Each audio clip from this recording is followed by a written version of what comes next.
श्री शिवाय नमस्तुभ्यम। ओम नमः शिवाय। दोस्तों कैसे हैं आप, ये बताने के लिए कमेंट्स बॉक्स में हर हर महादेव हमेशा की तरह जरूर लिख दीजिएगा। तो श्रावण मास का बुधवार का जो है बहुत ही प्यारा सा दिन आ गया है। सावन का हर महीना, सावन का हर दिन, हर तिथि जो है वो बहुत ही खास होता है। जिस तिथि में हम कोई भी उपाय करते हैं या कोई भी पूजा अर्चना आराधना करते हैं भोलेनाथ की, तो वो हमें बहुत ही अच्छा फल देता है। यहाँ पर तो पूरा महीना, श्रावण मास का जो पूरा महीना होता है वो भोलेनाथ को समर्पित होता है। इस महीने में जो भी हम पूजा पाठ अभिषेक भोलेनाथ की करते हैं उसका हमें विशेष फल प्राप्त होता है। तो पूज्य पंडित प्रदीप मिश्रा जी ने यहाँ पर चावल और बेलपत्र का उपाय बुधवार के दिन करने के लिए बताया है। यह उपाय आप बुधवार को भी कर सकते हैं या फिर अन्य किसी भी तिथि पर आपको इस उपाय को जरूर करना चाहिए, क्योंकि यह उपाय इच्छा पूर्ति के लिए। अगर आपकी कोई भी इच्छा लंबे टाइम से है, आप चाहते हैं कि हमारी ये इच्छा पूरी हो जाए, मेरी ये मनोकामना पूरी हो जाए, तो आपको यह उपाय जरूर करना चाहिए। तो इस उपाय के बारे में जान लेते हैं। पूज्य पंडित प्रदीप मिश्रा जी ने बताया, अभी की कथा में उनका जो शिव पुराण की कथा चल रही है इस समय, उनने अपनी कथा में बताया कि यह उपाय जो है मनोकामना प्राप्ति के लिए किया जाएगा। तो इस उपाय को करना कैसे, क्या क्या सामग्री लेनी है, तो ये बता देती हूँ। देखिए, आपको 1 लोटा जल लेना है। तांबे के लोटे में आप जल लीजिएगा, अपने घर का शुद्ध जल भर लीजिएगा। साथ में आपको लेनी है बेलपत्री। बेलपत्री आपको यहाँ पर 7 बेलपत्रियां लेनी है। सावन का महीना चल रहा है, भोलेनाथ को बेलपत्र समर्पित हो रहे हैं, तो आपको इजीली मिल जाएगा। गुरुदेव कहते हैं कि अगर नहीं मिलता है तो आप जो बेलपत्री चढ़ी होती है भोलेनाथ पर, इस समय तो बहुत बेलपत्रियां चढ़ी होती है, तो आप उसमें से 7 बेलपत्री अच्छी अच्छी निकाल कर धोकर फिर से आप उसको चढ़ा सकते हैं, उसमें कोई दोष नहीं लगता है। और आपको यहाँ पर पीला चंदन लेना है, लाल चंदन लेना है।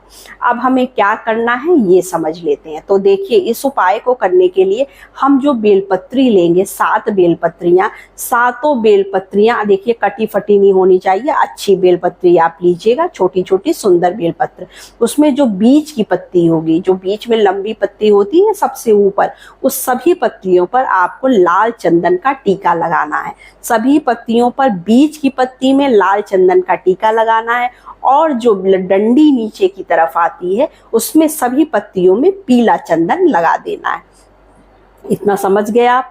अब आगे क्या करना है, आपको भोलेनाथ के मंदिर पहुंचना है। आपको 5 दाने चावल के लेने हैं। 5 दाने अक्खा चावल लेना है, टूटा फूटा चावल नहीं लेना है। बिल्कुल खड़ा साबुत चावल जो आपने अक्षत में यूज किया जाता है वो चावल आप ले लीजिएगा यहाँ पे। तो आपको 5 चावल के दाने लेने।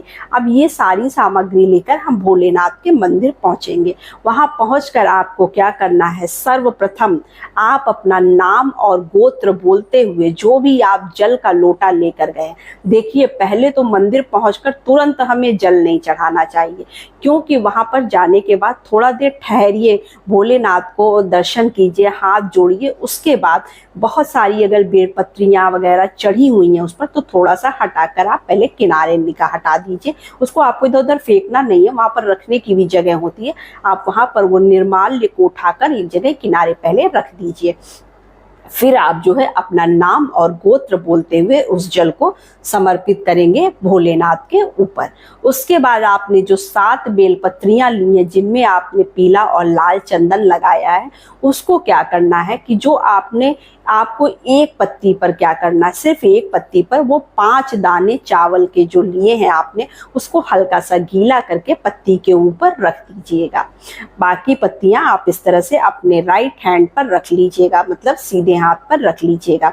उसके बाद आपको क्या करना है, जिस तिथि में आप ये उपाय कर रहे हैं, मान लीजिए आप पंचमी तिथि में कर रहे हैं, षष्ठी तिथि में कर रहे हैं, सप्तमी तिथि में कर रहे हैं, दशमी में कर रहे हैं, जिस तिथि में भी आप ये उपाय कर रहे हैं, या एकादशी है, शिवरात्रि है, प्रदोष है, जिस तिथि में भी आप ये उपाय कर रहे हैं, उस तिथि का बारे में आपको बोलना है यहाँ पर कि मैं श्रावण मास की, मैं मतलब एक किस तरह से बता दे रही हूँ, आप अपना देख लीजिएगा। आप जिस तिथि में कर रहे हैं आपको उसका बोलना है।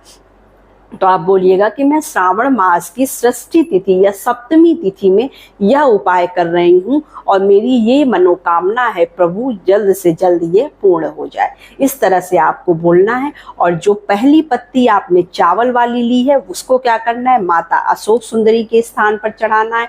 दूसरी पत्ती आपको गणेश जी को चढ़ाना है। तीसरी पत्ती कार्तिकेय जी को चढ़ाना है।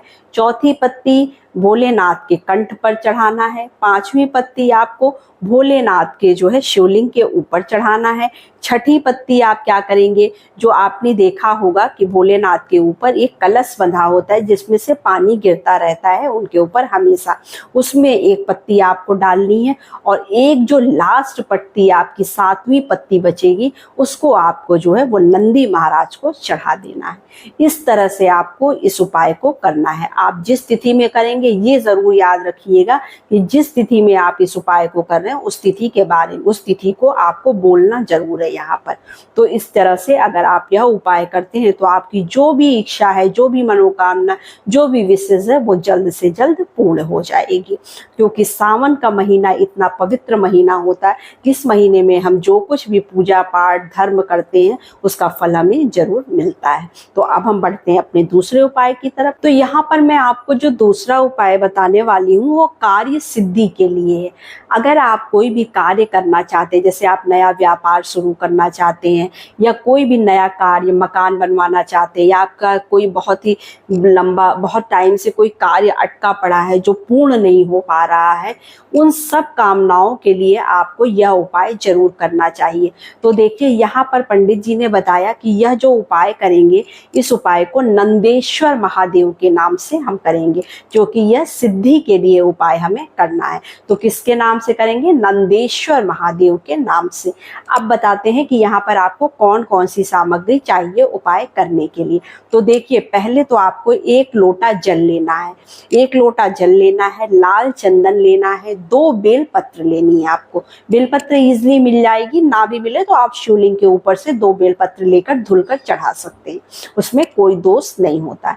तो देखिए अब आप मंदिर पहुंचिएगा, मंदिर पहुंचकर आपका जो मुख होगा वो उत्तर दिशा की तरफ होगा। वहां पहले आप आसन लगाकर थोड़े देर के लिए बैठ जाइएगा। उसके बाद जो जल का लोटा ले गए हैं और जो लाल चंदन ले गए हैं उस लाल चंदन को आपको जल के अंदर डाल देना है।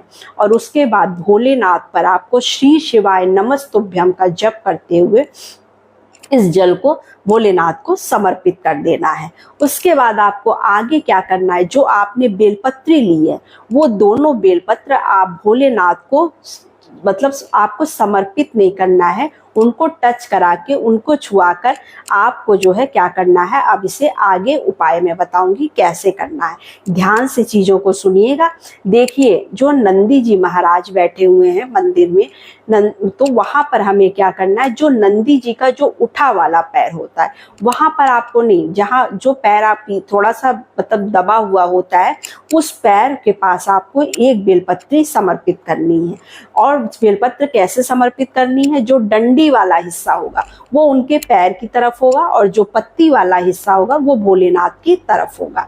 और जो दूसरी बेलपत्ती है वो नंदी जी के मस्तक पर आपको समर्पित करना है। इस तरह से पहले आपको बेलपत्र समर्पित करना है। उसके बाद क्या करना है, उनके कान में जो नंदी जी का उठा वाला पैर होता है उसकी तरफ जो उनका कान होगा उस कान में आपको अपनी विशेष बोलनी है, अपनी मनोकामना बोलनी है।